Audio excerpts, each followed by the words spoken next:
Vamos a abrir nuevamente la palabra de nuestro Dios para encontrar en ella enseñanza para nuestra vida.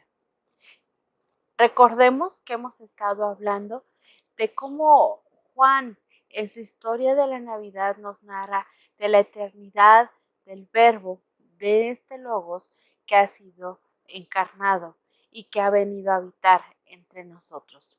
Hoy vamos a pasar al Evangelio de Marcos, que será el Evangelio de nuestro estudio ya de aquí en adelante, acerca del ministerio de nuestro Señor Jesucristo. Y vamos a iniciar en el capítulo 1, versículos 7 y 8. Marcos 1, 7 al 8. Dice así: Al predicar, Juan decía: Después de mí viene uno más poderoso que yo. Yo no soy digno de doblarme ante él para desatarle la correa de su calzado. A ustedes yo los he bautizado con agua, pero él los bautizará con el Espíritu Santo. Dice Juan: Después de mí viene uno más poderoso que yo. En otras traducciones aparece como el más fuerte que yo, o el que tiene autoridad. Y esta sola frase en la cual Juan reconoce que detrás de él viene uno que es más poderoso, es exactamente lo que hablábamos el día de ayer. Tanto Juan el Bautista como el evangelista Juan vieron la gloria de Dios en Jesús. Y Juan lo sabía con certeza. Juan el Bautista lo sabía porque fue el último profeta antes de Jesús. Y él sabía que Jesús era ese Verbo encarnado, que es Dios mismo bajando para habitar entre los hombres. Y por eso dice, viene uno que es más poderoso, es más fuerte, cuya autoridad es mucho más grande que yo. Y es que la gente se había remolinado alrededor de Juan preguntándole si él era el Cristo. Y él dice: yo no lo soy, detrás de mí viene el Cristo, el que es más poderoso. Y añade: yo no soy digno de doblarme ante él para desatarle la correa de su calzado. Y es que históricamente este es un detalle muy importante. Uno es que los únicos que desataban las correas del calzado eran los esclavos de menor rango en una casa. Porque cuando llegaba el patrón, llegaba la familia o llegaban visitas, ese esclavo, el más indigno de todos, tenía que quitarles las sandalias para lavarle los pies, porque los caminos eran polvorientos, venían de zonas desérticas, y entonces lo primero que se hacía para darle la bienvenida a una persona era lavarle los pies, y ese esclavo de menor dignidad era el que le quitaba las sandalias a las personas y les lavaba los pies. El otro dato histórico es que cuando había un maestro, un rabí, sus alumnos tenían que hacer para él muchas de las actividades de los esclavos, excepto desatarle las sandalias.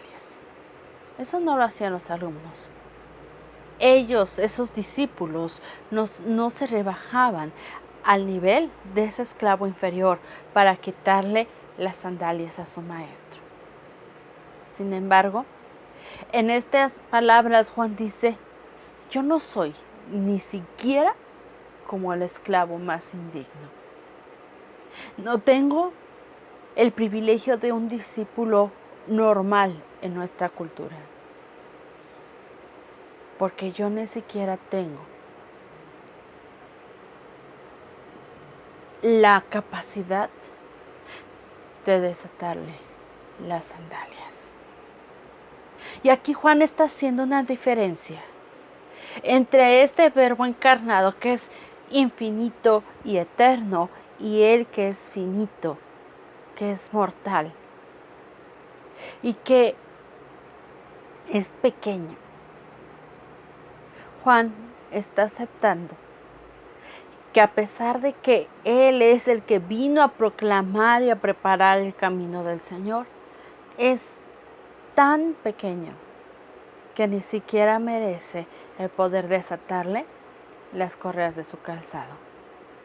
Así es que En estas palabras, Juan el Bautista engloba esa gloria de Jesús, la gloria que manifiesta del Padre.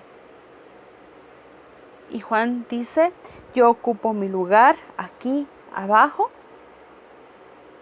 porque Él es mucho más grande. Él es majestuoso, Él es poderoso, Él tiene toda la autoridad. Y realmente con esta visión es como debemos de empezar a ver el ministerio de Jesús.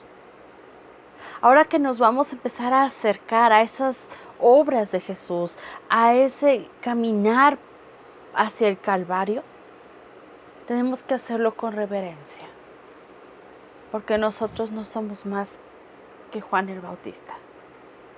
También somos pecadores y tampoco merecemos inclinarnos delante de Él.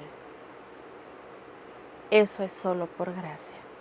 Así es que con reverencia, vengamos a la palabra de Dios. Observemos la gloria que Jesús manifiesta en su ministerio y acompañémosle en este camino al Calvario, aprendiendo de Él, sometiéndonos a Él, reconociéndole como nuestra autoridad y como el Todopoderoso. Oremos. Dios, gracias te damos porque enviaste a tu Hijo para revelarnos tu gloria, para revelarnos acerca de ti, de tu amor hacia nosotros, de esa gracia que nos redime sin merecerlo. Te rogamos que nos des la suficiente humildad para poder acercarnos